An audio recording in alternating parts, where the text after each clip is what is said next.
Australia is facing the twin problems of climate change and oil depletion.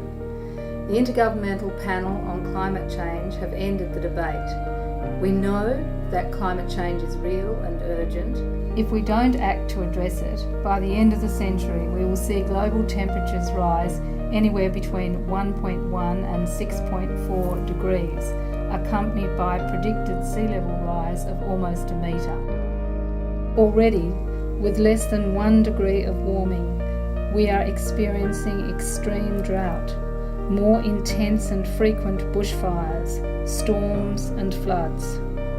We're seeing an accelerating loss of species as habitats are destroyed, ice melts and coral reefs are bleached. During the 20th century, economic growth around the world was predicated on the assumption that the Earth could continue to provide unlimited natural resources.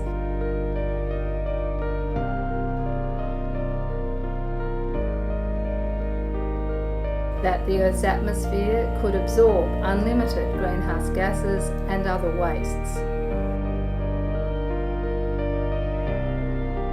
The Greens are saying we have to learn to live within our ecological limits. But that doesn't mean to say we can't have an even better quality of life than we have now. Imagine a world in which we embraced energy efficiency and produced our electricity from wind, photovoltaic, solar thermal, geothermal, wind and tidal power.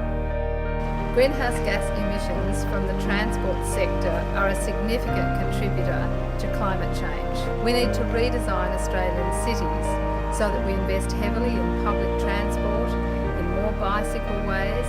We need to reduce the number of cars on the road to hybrids and fuel-efficient models, and not pursuing more and more funding for freeways, better air quality, better amenity in the cities and a better climate outcome.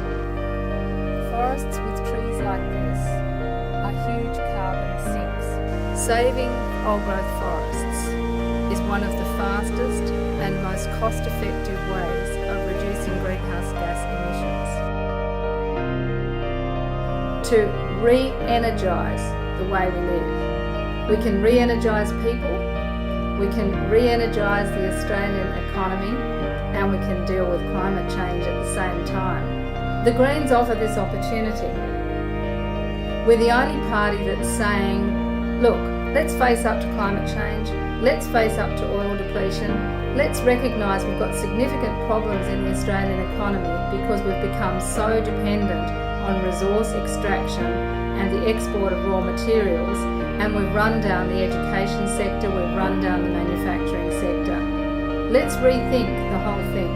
Let's make dealing with climate change and oil depletion a high priority, and let's have a better life at the same time.